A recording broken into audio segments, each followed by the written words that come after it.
vous êtes bien mignonne, mais vous dénoncez jamais les agressions et les viols qui sont commis par des musulmans, des arabes, des noirs, maître population discriminée de ton choix. Oui, parce que la semaine dernière, je suis tombée sur cette publication de BFM TV, j'ai beaucoup ri, hein, comme si effectivement le premier réflexe d'une femme qui est agressée, c'est d'en vouloir aux féministes qui ne parleraient pas assez, et pas à toute la société patriarcale, hein, comme si c'était de notre faute en fait. Mais bref, c'est pas le sujet. Le sujet, c'est qu'en fait, les luttes féministes, notre rôle, c'est de dénoncer les violences sexuelles, quelle que soit l'origine de l'agresseur. Donc en fait, nous, globalement, ce qu'on refuse, c'est de souligner la couleur de peau, la nationalité, la religion présumée d'un homme violent.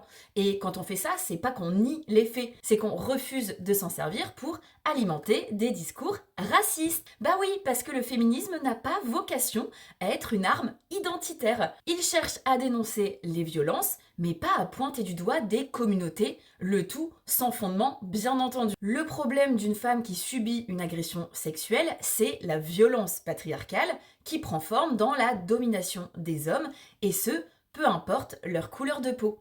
En fait, ce que fait l'extrême droite, par exemple avec le post que je viens de vous montrer, ça s'appelle du fémonationalisme.